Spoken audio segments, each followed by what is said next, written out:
Hi everybody. Very happy to be joined by Helen Matthews on a publication day, no less. Thank you. I'm going to start us off with a introduction to herself and a book. Okie doke. Yeah, well, thanks very much for inviting me, Caroline. I really appreciate it, and also thank you for doing the little test run last week, so I knew what to expect. Today is the publication day for The Girl in the Van. That is my fourth novel. I write in a genre of crime which is called psychological suspense. Sometimes the novels sort of border on with suspense thrillers. And maybe one of the things that we can chat about tonight is, what's the difference between that particular type of crime and the difference between procedural, regular thrillers and psychological suspense, because I've thought about that quite a lot, and I think it might be interesting to some of the people who are listening in. The book itself is, it's described as a chilling page turner. And it's got a twisty three-way plot with a lot of different subplots within it. There's a central character called Laura, who is a woman who has had some kind of trauma in her life, which we don't really know what it is to begin with. We first meet Laura when she's been in seclusion for a couple of years, sort of working in London in a mundane job, having run away from her family home in South Wales, in a seaside town called Penarth. And we know something terrible has happened. She has decided to go back and rejoin the world. And she chooses to do this in a rather strange way. She buys an old second-hand camper van and she joins a singles holiday on a campsite in Tenby, which is a fabulous resort in South Wales. And she spends a couple of days with this group on this holiday, and then she realizes she can't hack it being around so many people after being on her own so long. So she decides to make her escape. And just as she's leaving the campsite, she looks over her shoulder and she sees something move in the back of her van, like a bump under the bedclothes. And she's certain that maybe a child or somebody has got in there. She doesn't know what's happened, but she's stuck in a queue of traffic on a very windy, dangerous single carriageway road. And it's a while before she can stop the car and have a look, stop the van and have a look. And when she does, she sees that there's a young woman, teenager, is hiding in the back of her van. And this girl is called Miriana. And gradually, Miriana's story and Laura's story unfolds. Is that good for like an introduction to the book, or so? Excellent. No, really good. So I read one of your books earlier. Obviously, not The Girl in the Van, because it's just come out today, and even I'm not that fast at reading. But I will be downloading it. What I liked about your book is that there's a very small cast. Well, the one I read had quite a small cast of characters. Okay.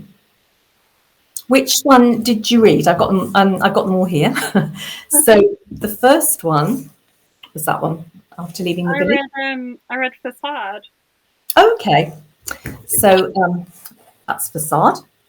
So Facade was my the one that was previous to The Girl in the Van, and it came out in September 2020. So it was a lockdown book, came out in lockdown and couldn't really do much in the way of launching. That book is, I suppose you'd call it family noir. And the whole idea of this book, Facade, is that everything that looks perfect on the outside is anything but. And at the centre of the story is an old rectory, so like a beautiful old Georgian house that would have once been really amazing and probably still look quite good from outside. But because the family who lived there had been devastated by a tragedy, everything had been left to go to rack and ruin. This story opens with a drowned child, which basically pulls the whole family apart. And the two sisters in this story, one of them quickly takes off and goes abroad with her boyfriend, and basically stays away for about 20 years, leaving the other daughter, who is only sort of A-level age at the time the tragedy happens, to basically pick up the pieces of everything that's happened to the family. And then when the sister who's been in Spain comes back, everything starts to hit the fan. She comes back, determined to reclaim what she believes is hers, and all these stories start to unravel. What did you think? Dare I ask, what did you think of it? So I really liked it. I think it was different to what I was expecting. But it was an excellent read, and I liked how everyone you met sort of you might have started off like liking some of them or thinking some way about some of them, and then you change your mind like as you went through the story, and things just kept falling into place. And even like there were certain points where I was like, I thought I'd worked out what was going on, and then I hadn't worked out what was going on. Good. That's right then. That's what's supposed to happen. You're not meant to be able to work it out. And the thing about psychological suspense is that you might have some very unpleasant characters. So they might just be good characters who've done a bad thing or done a foolish thing, or they might just be flawed. Or if you think about something like the girl on the train, she's got an alcohol problem, but that doesn't really, an addiction problem that doesn't come out till later. And it's quite risky, I think, for an author to write about characters who may not be very appealing. But the thing is, I don't really, I don't read romance and I don't write romance. And so I don't really want to write about characters who are absolutely lovely and hard done by. I like the characters to be a bit challenging. So they might be a sociopath, or they might not. They might just be somebody who's been, who events have happened to them that have turned them out the way that they are. And they're, I've had some readers who've enjoyed the book Facade, but said they couldn't stand any of the characters, but they still enjoyed it. So that's a relief. Then that's what I think is a good thing about it. So I'm a big, like you were selling to me anyway, because I love quite a slow burn of a story, and I love like really well developed characters that you sort of get really involved with. And I don't care if I like them or not. I just like them to feel really real. And I thought that happened in your book. Like it was exactly the kind of book I would buy and enjoy. So I will be going back for more for this. I do recommend The Girl in the Van, not just because it's out today, but because I think, I absolutely love my first novel, because obviously we all are very excited about our debut. It's like a really close and intense relationship. But I think The Girl in the Van has got some aspects of what I wrote about in my debut, because I'm a bit fixated on writing about things like human trafficking and modern slavery, which you won't have found in Facade. But I like to write about it from the point of view of the character. So relating back to what you were just saying about Facade, I'm not writing about sort of big canvases and international criminal gangs. I'm talking about, so even criminals will be fairly small scale criminals. There will be criminals. There'll be real full-on baddies. But they're not, the kinds of people who are masterminding loads of gangs and sending doom upon other nations, not mafia type stuff. I'm going to read you some of the comments, because we've got comments coming in. Okey-doke. I'm just getting back to them. So we've got a hello from Sam. From Rose Marsh Stevens, she says hello. Jason says hello. Sam said your introduction to The Girl in the Van has made her intrigued. Good. Leslie Lloyd has said that she's found us and says hello. And then we've got some comments. Oh, Leslie also says she loves psych thrillers and suspense, so she's going to enjoy your books. Brilliant. David Monaghan Jones has said he believes you're an ambassador for an anti-slavery charity foundation. Obviously, it features in your writing as well. And there is a question coming, apparently. He said, did a life event influence your involvement? That is a very interesting question. And I'm glad to say that the answer is no. Because I did get involved with a charity that was working in that area. And I'd been writing for a while, and I'd written a couple of novels that had ended up in a drawer because I knew they weren't good enough. And I realised that I'd been falling into the trap of write what you know. And of course, what I knew was, working for a big company, bringing up my kids, going to Tesco to do the shopping. It was pretty boring. So I was at a stage where I needed to write what I didn't know. And because of my small involvement initially with this charity that worked with survivors of human trafficking and modern slavery, I became really fascinated in the subject. And so I started writing this story about a girl, a 17-year-old girl from Albania, who had left school. She was working in her father's shop in a remote village, and she thought that nothing interesting was ever going to happen in her life ever again. And then, of course, one day, an enigmatic stranger from the capital, Tirana, walks into the shop and starts talking to her about what a glittering career and how much money she could earn if she went with him to London. And so at that point, I would expect the alarm bells to be ringing with all the readers. But of course, the character and the character's family, who just sort of see the cash register ringing and all that money that he's talking about that she could earn, they don't know. Because the whole point about somebody being tricked and ensnared is that they don't know it's a trap until that trap has been sprung. And that is the horrible thing that happens to not just women. There's just as many men, actually, who get ensnared into slavery as women. I mean, with men, it may likely be, perhaps slave labor type stuff that they get entrapped into. And for women, it can be obviously sexual slavery, which is horrendous. So when I was researching that book, I had some help from the charity called Unseen, that I'm now an ambassador for. So sorry, it's taken me a long time, David, to get to answer the question that you asked. And the woman who was then their managing director was sufficiently impressed with the book that she felt it could actually have a role in raising awareness.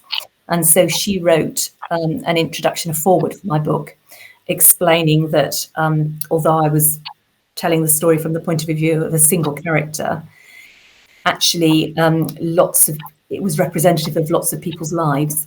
And it's very important that we as the general public know and understand that, because a lot of victims are hidden in plain sight. They're not necessarily locked up. They're not necessarily stuck in a room where they can't get out. They quite often maybe go to work in what we would regard as a regular job. They might be tarmacking drives, they might be fixing roofs or picking vegetables. But the point is they're working perhaps for a slave master who is taking the money into his own bank account. So what I've done as a result of that book is I go out and give a lot of author talks, and I usually get like a small fee for my talks, which I donate to the charity. And my talk is partly about my books, but a lot of it is about modern slavery and what I've learned, what I learned when I went to Albania to research for that book, and how people can actually keep themselves aware. So that if they do see somebody, perhaps working in a nail bar, who looks as if they are oppressed in some way, that they can report to the right authorities, and maybe that person can be rescued. So sorry, Dave, that was very long-winded, but I hope it sort of answered your question. That was a really good answer, though. Thank you. We've got so many more comments. Andrew has said hello. He's in Nottingham. Patricia has said hello as well. Judith Graham has given us an answer that we'd love to see in an author chat. She says you're a new author to her. She loves the cover of Facade and is off to order it. Oh, amazing. That's fantastic. Thank you. Exactly. I mean, that is the question you want, isn't it? That's the answer you want to see coming up. A comment like that. Yeah, do you know what? I really agree that you should judge a book by its cover. If the cover is, if the cover's right, then it should tell you that it's a book that you will enjoy. So yeah, that's great. And Sam has asked, she said, a drowning, going back to Facade, must be a difficult subject to write about. Did you have to separate yourself from your writing to give yourself a break from it? So I do try. Well, I was going to say I try to have the most grimmest incidents off stage, and initially the incident of the drowning, because we don't, the reader doesn't really know what really happened. Nobody knows what really happened. Is initially sort of off stage, happens off the page, but later on in the book, we do find out what really happened, and I did find that very distressing to write. I agree. It's difficult, isn't it, when you write crime, any kind of crime, then, readers expect that bad things are going to happen. I don't usually, people do die in my books. It's not always murder. It might be murder, or it might be unexplained, or it might be an accident that we don't know whether it's an accident or not. So yes, I mean, what I do find very difficult to write is, and would never write, which is why my youngest characters are usually at least 17. I could never write about any kind of child abuse. So I don't write about that. It's too upsetting. Makes sense. I was going to go on and ask you about whether you would choose not to write about anything. Patricia has said it reminds her of a story, what you were saying about not so long ago in the news about modern slavery. David has said he's spot on about employment. They found a lot of young men working in Bradford kitchens for a pittance. Before the 2015 Slavery Act, the police had limited powers. Yeah. Yes, I am aware about that. I think it was 2015 that the Modern Slavery Act came in. And the main thing about that is that it means that police can arrest the perpetrators. Because before that, quite often they were arresting the victims, which is just mad, isn't it? They were arresting victims on immigration crimes or something like that. Because not always, but quite often they're people from overseas. But something that people don't always know is that modern slavery impacts British people in this country as well.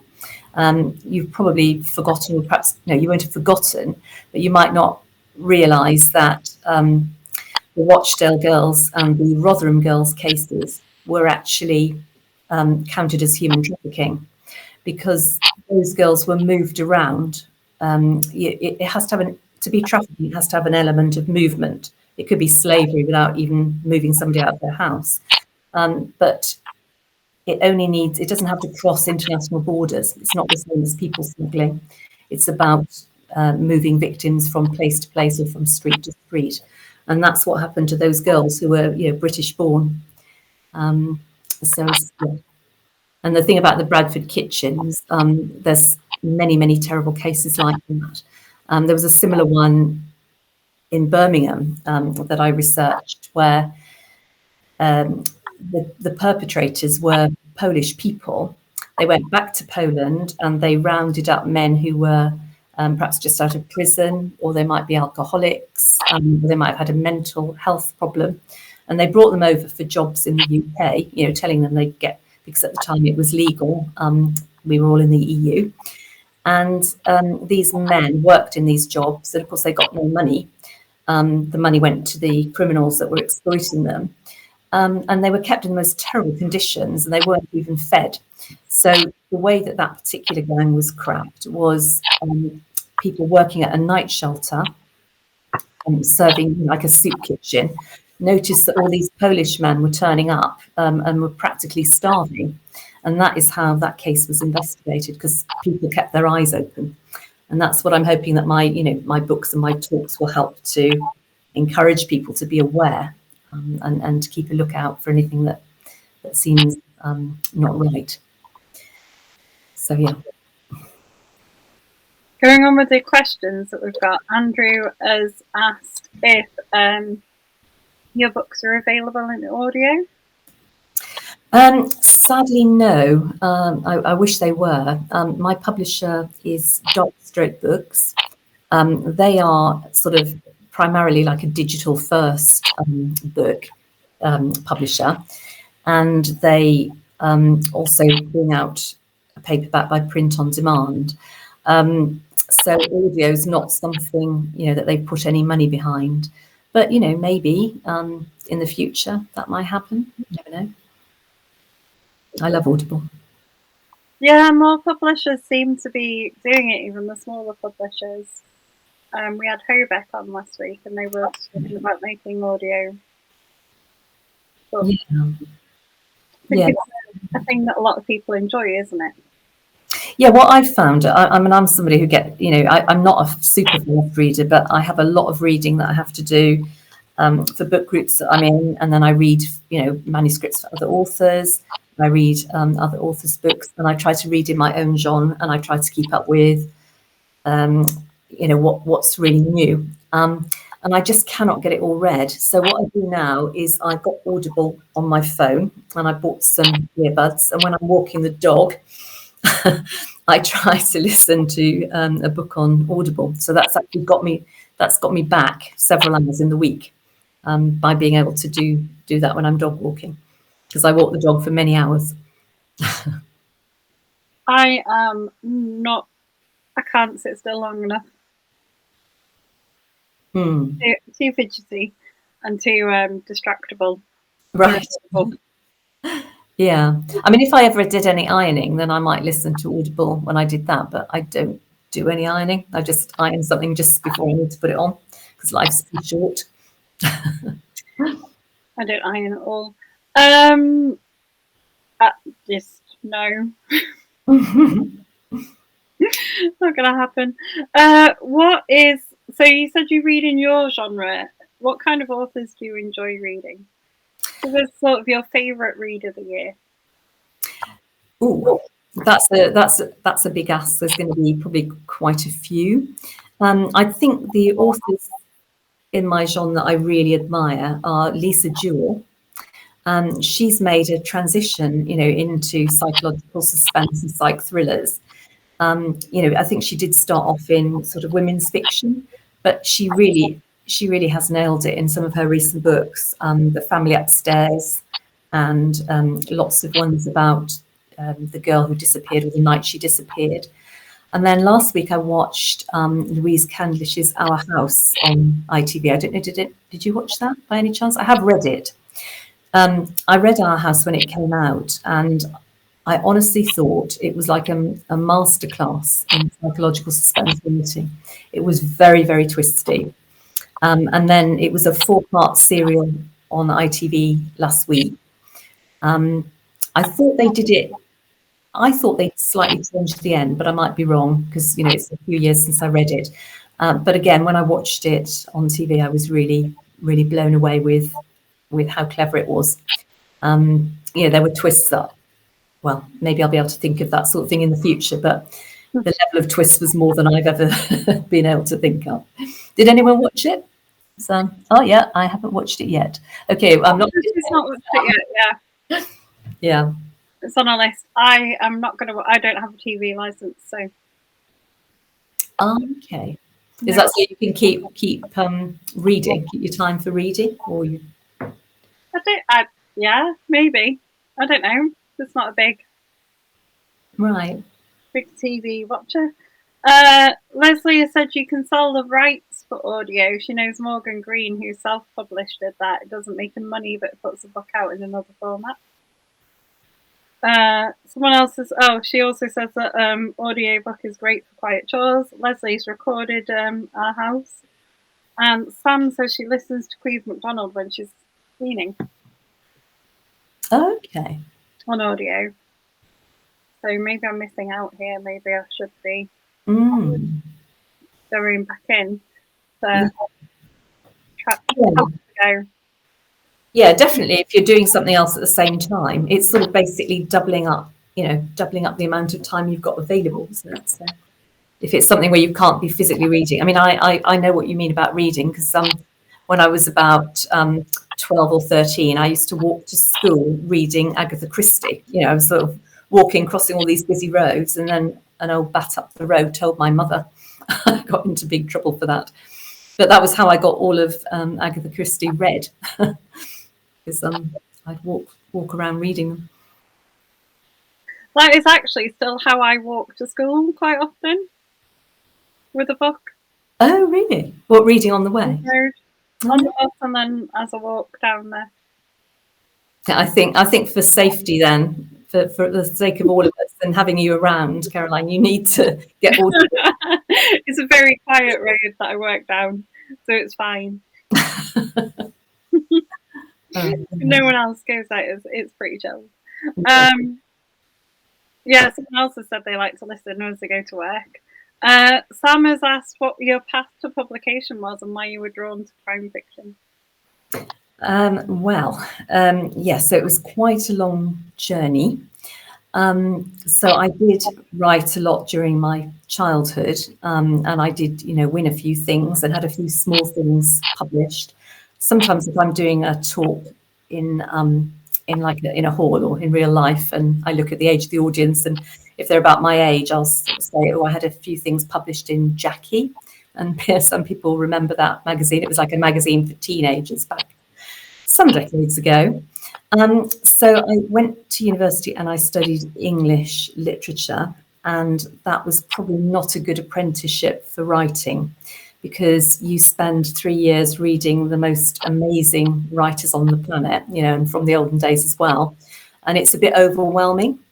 But I carried on sort of writing short stories and the like. But I did tend to write sort of somewhat darker things, and I got rejections from women's magazines saying, these are a bit dark for our readers. And then I used to write at night when my kids were in bed, glass of wine by my side.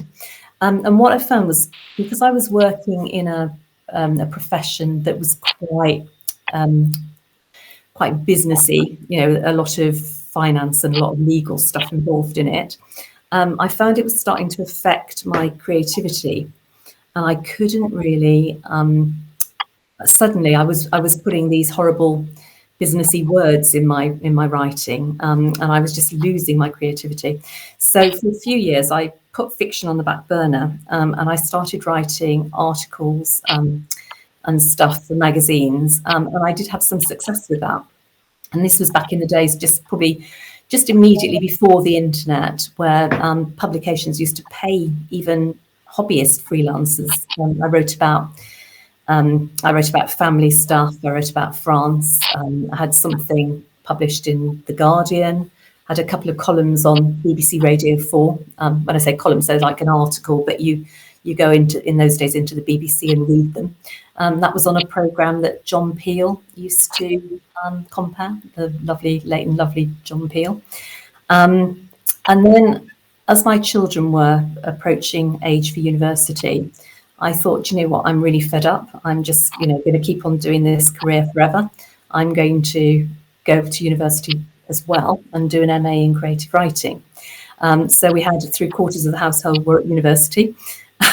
Even got a rebate on the council tax because so many of us were students. And I did the MA to really kickstart going back to writing in a creative way. I did carry on working, sort of doing bits of consultancy work and bits of freelance, and then I started doing copywriting alongside trying to write novels and get them published. And I carried on doing that for quite a few years. And then I wrote, these couple of novels that really weren't very good. And then I had this idea to write after leaving the village. And that actually won a prize. What did it win? It won first prize at Winchester Writers' Festival for the opening of a novel. And so I thought, this is brilliant. Lots of agents were saying, send it to me. But for whatever reason, it never got picked up. And I don't know whether that was because the subject was too grim, whether it wasn't genre enough, whether they couldn't see, where it fitted into the genre. So in the end, it was published by a very small publisher. It's done quite well. It was about 5 years ago. It came out in 2017. And later on, I sort of moved, because I was writing more defined, darker fiction or crime fiction. I submitted to Darkstroke, and they are actually really great to work with. I do recommend them because they're very quick. They're quite focused, and they know the kind of genres that they want their authors to produce. So as well as crime and suspense and thrillers, they publish like dystopia and horror and those kinds of things. There's a great author community. The authors support each other, and it's a good place to be. Obviously, it'd be nice to sell a few more books, but that will happen in time. David has said that he's enjoyed your interview, but he's getting a stare from his wife that tells him it's his turn to cook the evening meal. Oh. He's going to watch the rest tomorrow, and he's looking forward to getting the tote bag. Oh, cheers, David. Thanks so much for tuning in. Must be difficult to choose a time to do this, mustn't it? Because every time is somebody's dinner time. Yeah, it really is at times, isn't it? Mm-hmm. Leslie has said that David's not eaten yet and she's in bed, apparently. Good, I might head there soon as well. Sam has said, where are your books set? Okay, so first one, this one opens in Albania, and then after about 6 or so chapters, it moves to London. So I did quite a lot of research about Albania from guidebooks and Google Earth and things like that. And then I decided just before it was published, a few months before, that I actually needed to go to Albania to make sure that I hadn't said anything that was completely wrong. And one of the major things I needed to check was whether a person who was about a debtor's age at that time would be able to speak decent English. It was like really important for me to know, because there was the plot point in the book. It was important that she couldn't really express herself. And I was pleased to discover that when she went outside Tirana, honestly, it was quite, there was almost nobody that spoke English. Now, this was obviously 6 or 7 years ago, so things will have moved on, and I'm sure loads of younger people will now be speaking good English. But I went with my son, and there was one day where we were on the road, sort of on the way to a more remote place, and we stopped. He was feeling a little under the weather, might have had a drink or two the night before. We stopped and we went into like a bar restaurant, and I was just trying to get a bottle of water for him because he was feeling unwell. And I asked for water in about 5 languages, and they could not, the staff that were working in there who were young could not understand the word for water. So eventually I had to go to the fridge and, find it myself. So that was really useful. And the other thing that I did on this trip was I arranged to spend half a day with an Albanian family in a slightly more remote area. Again, they didn't speak English, but had a sort of driver interpreter with us, and he interpreted everything. And it was just fantastic because it turned out that their life was almost exactly like I'd envisaged in the book. I'd sort of got it right, even without having been there. So there was not very much that I had to change when I went back and did some edits. So that's a bit long-winded, but I tend to talk about Albania quite a bit because I know lots of people haven't been there. I did love it. It was absolutely fantastic. But it is definitely quirky. The roads are a bit dodgy. The hotels are a little bit not international standard, but the people are lovely, and the food was great, and there's loads to see. So then the second one, that's behind the room. This one was set in France. So it's about a family who have got into such desperate difficulties at home in the UK that they decide that they're going to chuck it all in and move to France and do up a old wreck and start a new life. And again, at the time that I wrote it, there hadn't been the referendum. And all of a sudden, there was a referendum, and Britain voted to leave the EU, and I had this problem like, would this family still be able to do what they did? You know, would they be able to just go to France and settle? But of course, because it took a long time for that all to work out, in real time, my family would have been able to do that. So, and the point about it is, or the strapline is, can you build a new life on toxic foundations? Because obviously, you know, people often think about running away from life and starting again.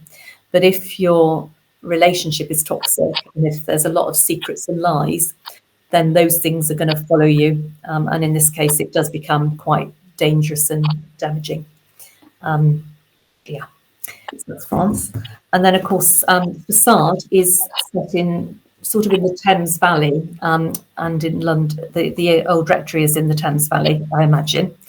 But there's a couple of scenes that are set in Spain, in Ibiza, and in Tunisia, because, you know, historically things happened that affect the story happened in those countries. Tunisia, I had been to quite a long time ago, and so I was able to write about that. Even it was lovely looking at my old pictures. But Ibiza, I have been there, but not to do like the clubbing type thing. I'd been there when my children were small. So a friend of mine was a club rep in Ibiza, and so she was. You know, there's always people that you have to go to for your research to get advice. So I went to this friend of my friend, and she told me all the gory details of the sorts of things that happened when you're a club rep. And surprisingly, a lot of people do die. That's quite terrifying, actually. A lot of young people do die when they've drunk too much, and the club reps or the holiday reps have to deal with the aftermath and you know, tell their parents. So quite a sobering thought. And The Girl in the Van, today's book. Well, I'm sort of returning to my roots. I'm actually from Wales. I was born in Cardiff. And in this book, I've got scenes in Tenby, I think I already mentioned, on the campsite, a seaside place called Penarth, which is just outside Cardiff, bordering on Cardiff. And there's a scene where the character goes to visit her mum, who she's been estranged from for a couple of years.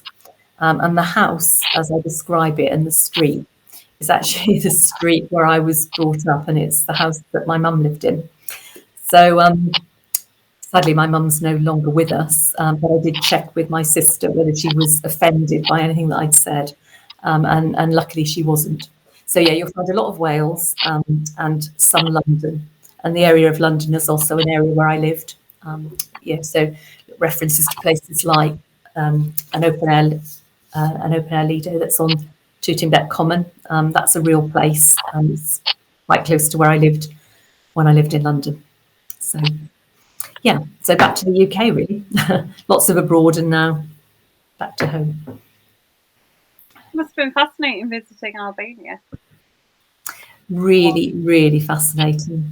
I think, you know, the thing about Albania was it was cut off from the world for such a long time. The sort of like, you know, this whole of the second half of the 20th century, really. They had a dictator called Enver Hoxha, who was a Stalinist communist leader.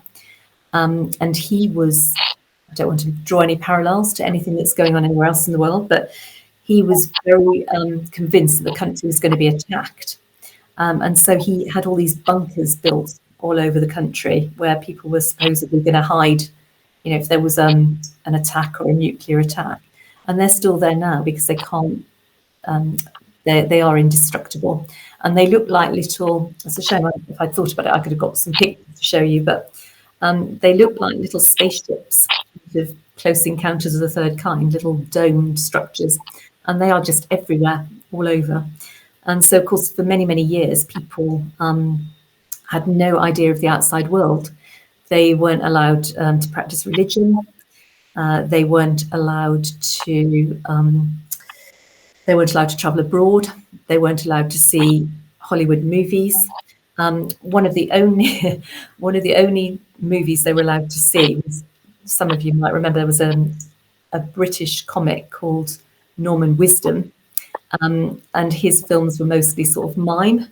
So there was no capitalist propaganda being spoken. So he's actually, probably not now, but at one time he would have been very famous in Albania, and yet they wouldn't have heard of, I don't know, think of a Hollywood star. They wouldn't have heard of Marilyn Monroe, perhaps, because they just weren't allowed, to find out about that.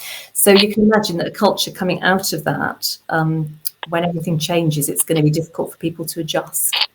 I'm sure now things have changed, but even just a few years ago when I was researching and writing, a lot of the older generation would have still remembered the old communist ways.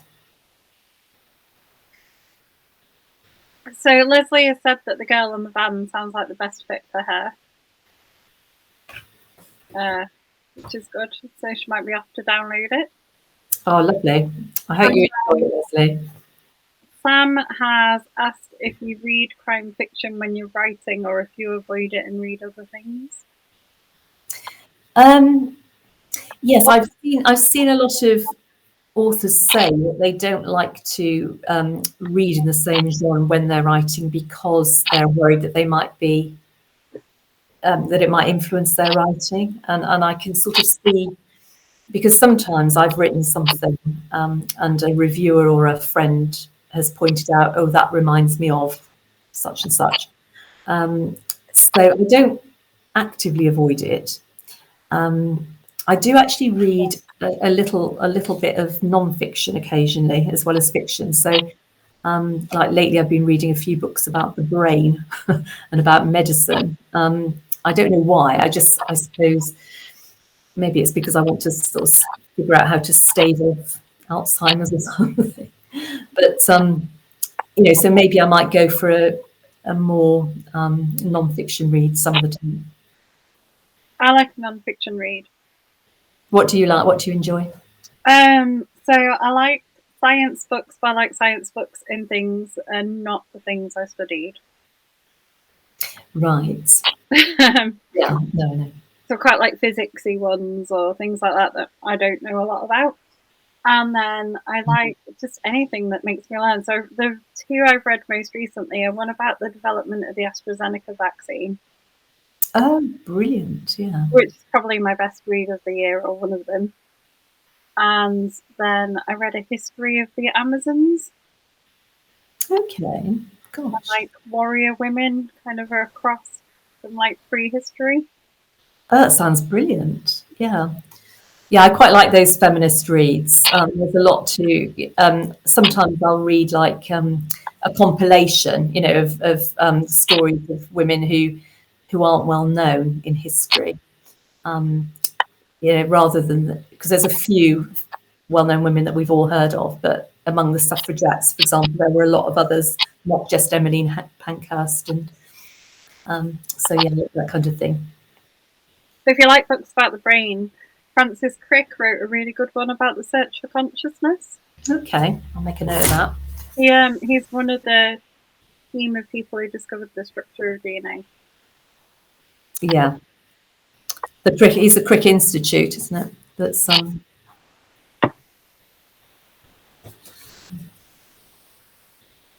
It is. So, shall we ask you some of our group favourite questions? Oh, right. Okay. Should I? I do like. I love to ask them. So, have you ever acted out a scene? Right. Okay. Well, interestingly enough, yes, and of course, one that I can think of most recently, it's to do with whether if somebody was tied up using certain products, would they be able to escape? So I had to ask my husband to tie me up, not tie me up, but to restrain my hands and wrists using a certain product, and see if I would be able to get out. And actually, it was surprisingly difficult. Those Well, I suppose I can say what the product is. I don't know if I'm giving away any plot spoilers. It's the duct tape, and that you use for mending leaks. And when the tape sticks onto the other bits of the tape, then yes, it's very, very difficult. It's a bit like those bracelets you get given at a rock festival. You just can't get them off. So I acted that out, and it worked. Duct tape is my husband's answer to most DIY. Because it works. It's really tough. That's what he would say. Sam has asked if you're attending or taking part in any events this year. Yes, I am actually. Well, a few years ago, just before the lockdown, I got together with a couple of other crime suspense and thriller writers. Catherine Johnson, who her latest book was The Suspects, and Glyn Harper, who writes sort of Scottish noir. And we formed an author panel called the Noir Collective. And we started pitching it out to small literary festivals. And we got a really good response. Of course, this was in 2019. And we got quite a lot of bookings, a couple at the end of 2019. And then we had a load of bookings for 2020. So you can guess what happened to those. So in 2020, obviously, there were no events. I think there was one that went online, which was sort of an Essex-based event, but we did it online. And now that we're coming out of various lockdowns, we did one at Cranbrook in Kent last September. That was we call ourselves the Noir Collective. And I've got another Noir Collective event that's with Catherine, and another author, Paula Harmon, is stepping in. And that is going to be at Blandford Forum Literary Festival on the 26th of this month. So really looking forward to that. What we thought we would, because obviously individually we're not massively well known, we put together the panel because we thought it might be very helpful to festival organisers to have something that was ready-made pitched to them, that they wouldn't have to provide anything. So they wouldn't have to get 3 separate authors and put them together. They wouldn't have to get a chairperson. We would rock up and we would do an event which isn't entirely focused on our own books.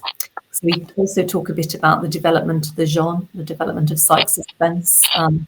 So we'll talk about, Patricia Highsmith, Barbara Vine, and then we'll go forward and talk a bit about Gone Girl and The Girl on the Train, and then link it around our books and a few readings, and it works. It goes really well. In fact, it's gone so well a couple of times. We've done the event, not expecting to be paid, and we've been paid afterwards because they found it was good and they wanted to give us some money. So so Blandford, and then I'm doing a read dating thing, which some of you might have heard of, which is at Deepings. Have you heard of Deepings Literary Festival? Yeah, I have, yeah. That's up in Lincolnshire, and I'm quite excited to go up there because I don't know the area. So, and I quite like the idea of read dating. I think you sort of, you get to sit with a reader for a short period of time, maybe 5 minutes or something, and tell them a bit about your books. And then I guess a whistle blows and they move on. And if you haven't captivated them, then maybe they'll buy somebody else's books and not yours. But it's just it's a nice idea for a formula, I think. And then, something in Wales towards the end of the year. So, yes, a few events. I like it. I was listening to it as the UK CBC Festival organiser going, this sounds great. Yeah, it could really work. Yeah, of course, I forgot about that. You have your own festival, don't you? Yeah. We do. And thinking up panels and finding people for them, it takes a really long time. Yeah, absolutely. Well, if you want the Noir Collective, I'm just trying to think. Yes, we're all crime. Some aspect of crime. So I'll talk to you about. I was busily noting it in my head as you were talking about Noir Collective feature events. That is sunk in. I will remember. Yeah, great. Yeah, you can put up a read dating. You can put people in rooms like Zoom rooms and. I don't know how you do that. And I'd love to tell you I could tell you anything about Lincolnshire because it's where I'm from, but Sam. Ooh. Sam has asked me to ask you my favourite question. Oh dear. Or one of my favourite questions, which is, who are your shut up and take my money authors? Like the people who you'll read just because it's their name on the cover. Oh, right. Okay. I have too many. That's why I never have any money. Okay.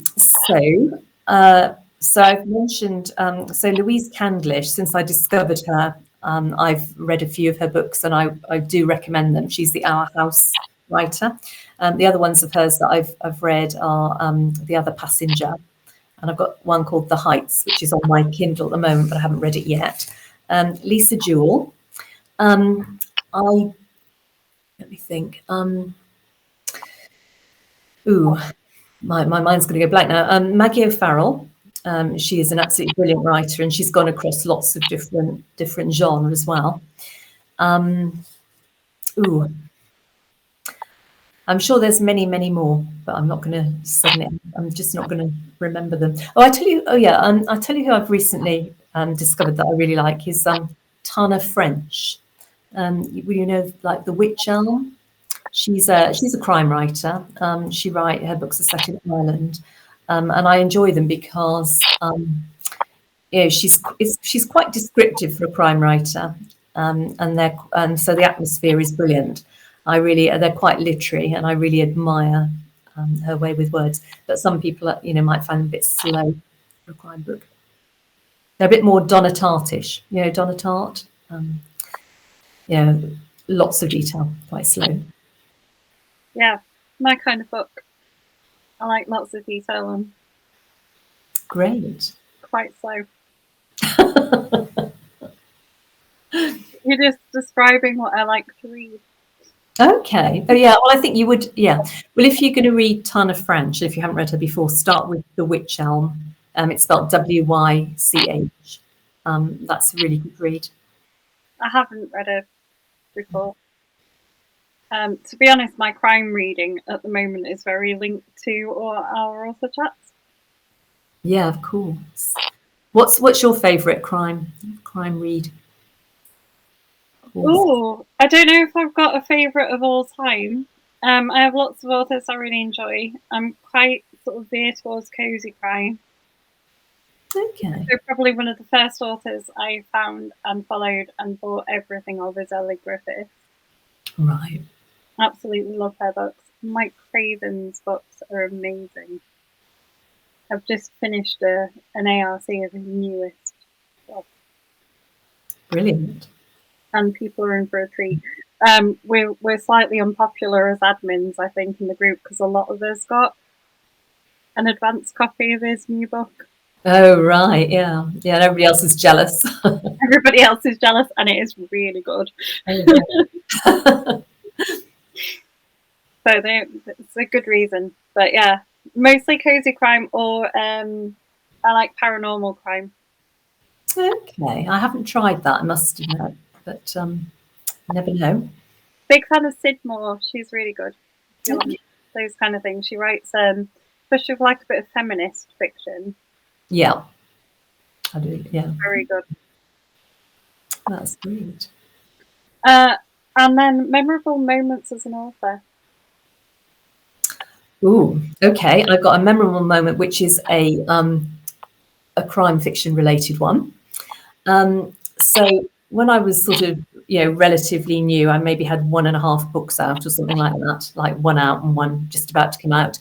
I didn't realise that it wasn't okay to go knocking on doors and trying to break them down to get a bit of attention.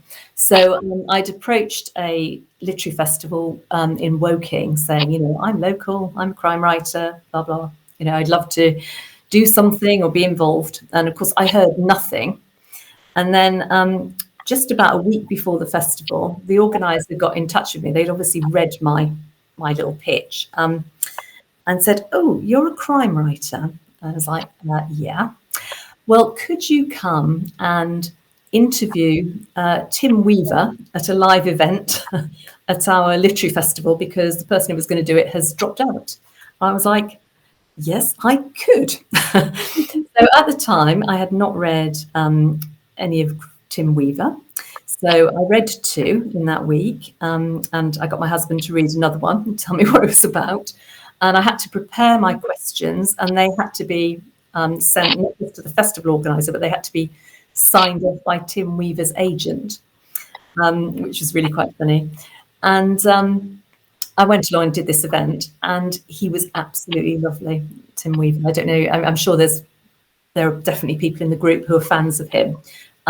He writes, his detective character is a journalist, which he had been, but he always has a different angle on missing in his books, a missing person or something missing. And he had a podcast, which I then followed, which was about all the different ways of somebody going missing, and how it was easiest not to be found.